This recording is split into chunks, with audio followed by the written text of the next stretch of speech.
Chapter 4, At Your Service.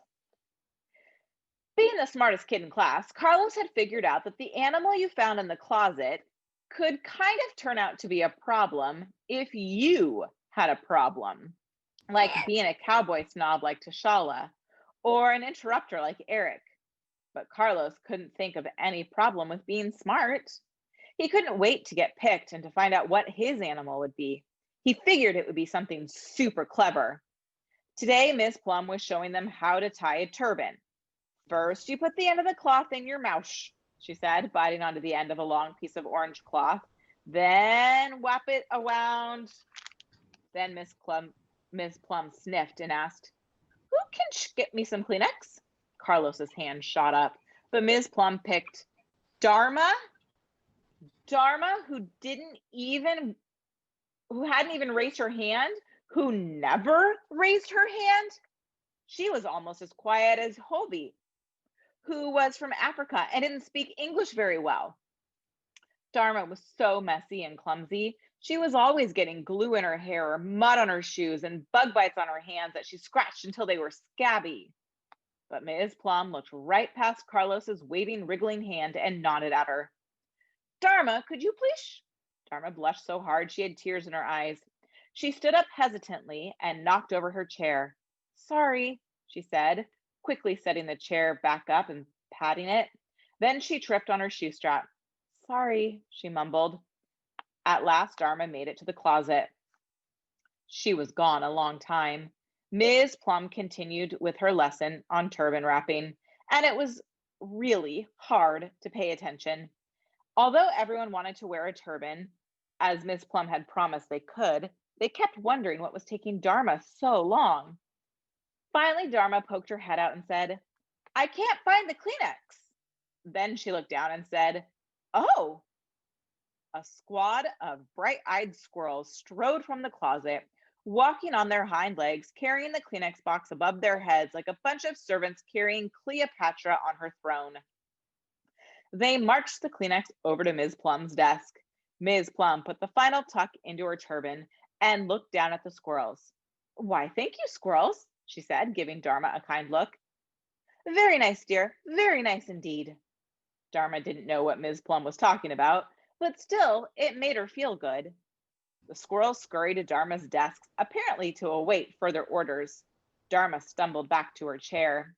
She placed her hands neatly in front of her to show that she was listening to Ms. Plum and to get the other kids to stop staring.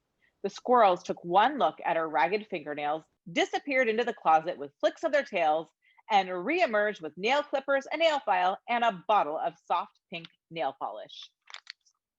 While Ms. Plum strode around the room in her turban, telling them about India, Dharma got a lovely manicure. "Hey, can I get one of those?" Mindy whispered across the aisle.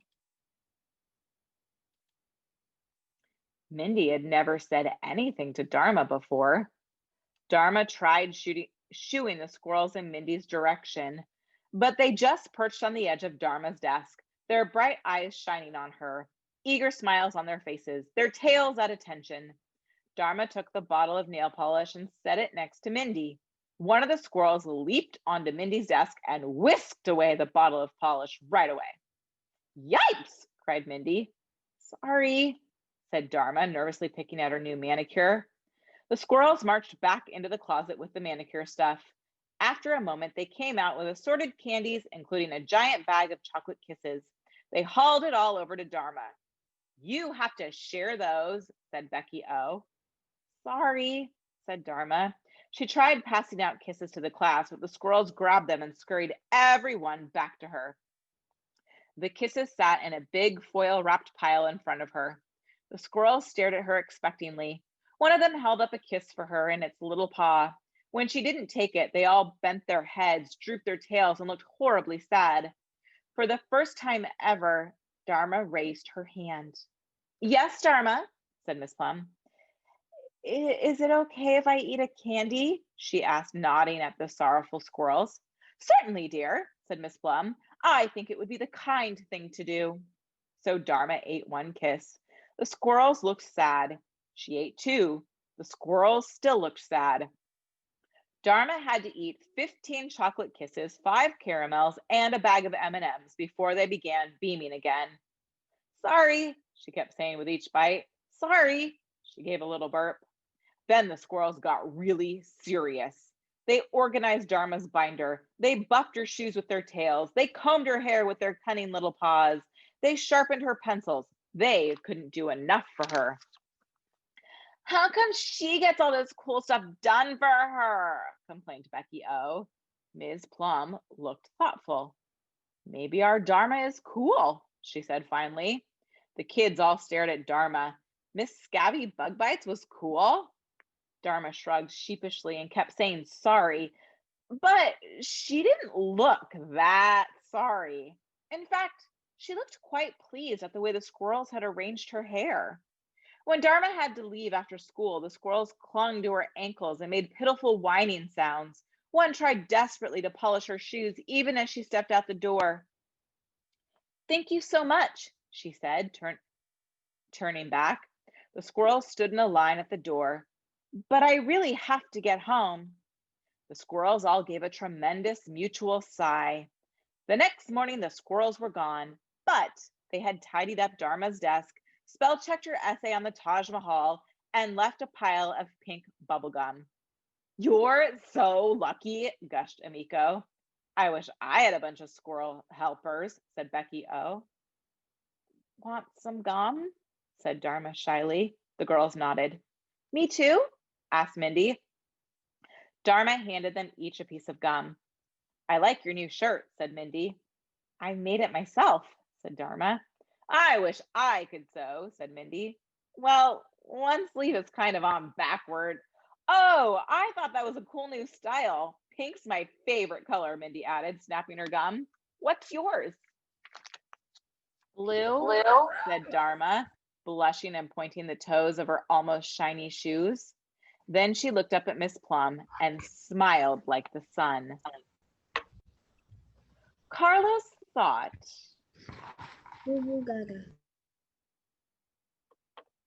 that if he could just figure out the rules, he could get chosen for the supply closet.